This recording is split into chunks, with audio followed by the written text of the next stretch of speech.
this is, I think, from your book about you're talking about how with your mom and the glass of water. Can you tell that story about how you just picture a glass of water with condensing on the countertop?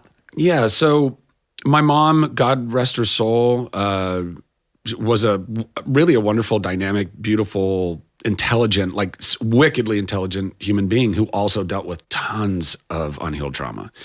And that led her down a road that I think brought upon probably like borderline personality with narcissistic tendencies. And that's a very difficult burden for people to handle. This might sound strange, but like I actually have a lot of empathy for narcissists. They're some of the most destructive people in the world, but that's because they're some of the most destroyed people down inside of themselves. But my mom, as a borderline personality specifically, her moods were always what ruled the moment. So if my mom was in a good mood and I did something wrong, I broke a glass, something that was sitting on the counter and I accidentally knocked it over, shattered. If she's in a good mood and she's rocking out and she's listening to like Bon Jovi or Journey or, the stuff that she would be in a good mood, she'd be like, oh man. And, and she'd, okay, what happened? And, but it would be okay.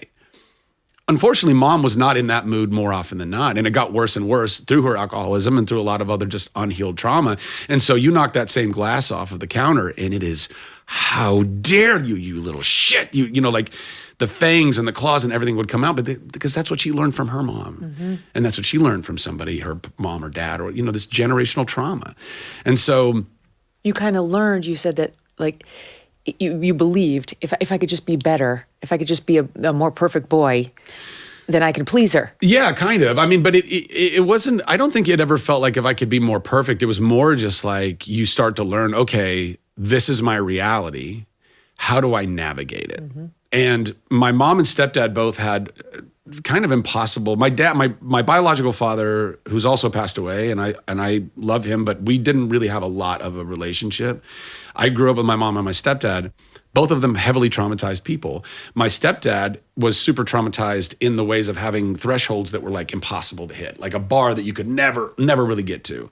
Very, very, very high standards. And so that became this mission of how do I navigate that while simultaneously navigating a target that's constantly moving.